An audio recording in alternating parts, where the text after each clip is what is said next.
परमेश्वर के नाम की महिमा हो। आप सभी को जय मसीह की। दैनिक एक मिशनरी जीवन में एक बार फिर मैं आपका स्वागत करती हूँ एक नई मिशनरी के साथ। आज की मिशनरी जीवन में हम बात करेंगे एगर्टन रायसन यंग के बारे में।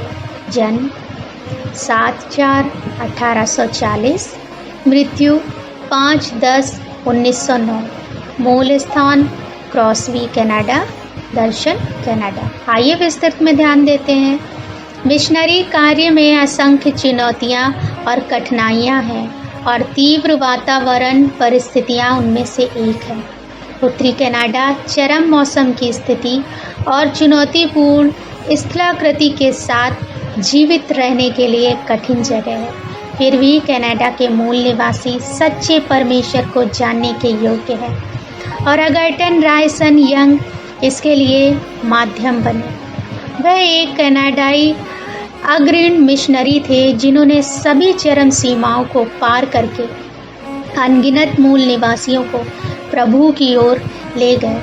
एगर्टन एक मजबूत सुसमाचार प्रचार के माहौल में पले बढ़े और उन्हें शुरू से ही खोई हुई आत्माओं के लिए एक बोझ था। वे पेशे से शिक्षक थे और स्कूल के लगभग हर वर्ष पढ़ा सकते थे। 1867 में वेस्लियन मेथोडिस्ट चर्च द्वारा उनका समन्वय के बाद उन्हें रूपर्ट लैंड के मूल निवासियों के बीच सेवा करने के लिए एक मिशनरी के रूप में भेजा गया था। घर की सुख सुविधाओं को छोड़कर एगर्टन अपनी पत्नी एलिजाबेथ बिघम और कुछ अन्य मिशनरियों के साथ कनाडा उत्तरी भागों की ओर निकल पड़े। वह एक भयानक यात्रा थी जिसके लिए कई नदियों, पहाड़ियाँ और खतरनाक जंगलों को पैदल पार करना पड़ा। 2.5 महीने की कठिन यात्रा के बाद आखिरकार एगर्टन अपने गंतव्य पर पहुंच गए। वहां उन्होंने गांव-गांव जाकर मूल निवासियों से उनके घरों में मुलाकात की और उन्हें जीवन का मार्ग सिखाया। अपनी यात्रा के दौरान उन्होंने सुसमाचार का प्रचार करने के लिए कई अनकहे खतरों और कठिनाइयों का सामना किया। वे खुद को -60 डिग्री सेल्सियस ठंड के मौसम से बचाने के लिए ज़मीन में खोदे गए गड्ढों में सो जाते थे।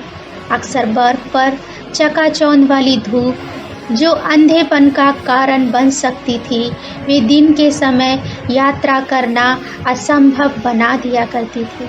इसलिए वे केवल रात में ही यात्रा करते थे।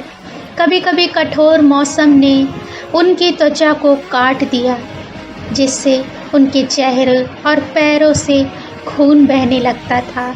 इन सब के बावजूद उस मिशनरी ने मूल निवासियों तक पहुंचने के लिए मिशनरी सेविकाई में आगे बढ़ना कभी नहीं छोड़ा। एगर्टन की सेविकाई के कारण कई मूल निवासियों ने मसीह को स्वीकार किया। उनमें से बहुत से जंगली असभ्य लोग कोमल हो गए और मूल निवासियों ने अपनी भयानक मूर्तियों को दूर कर दिया। एगर्टन ने अपने अंतिम वर्ष अमेरिका, ग्रेट ब्रिटेन और ऑस्ट्रेलिया की यात्रा करते हुए मिशनरी कार्य के गौरवशाली मार्ग को चुनने के लिए विश्वासियों को प्रोत्साहित करने में बिताया। प्रिय, क्या आप परमेश्वर की सेवा करते समय असुविधाओं की शिकायत कर रहे हैं? प्रभु सेविकाई के दौरान मेरी बड़बड़ाहट को क्षमा करें और मुझे कठिनाइयों का आनंद के साथ सामना करने की शक्ति दे। आमीन। परमपिता परमेश्वर आप सभी को आशीषित करें।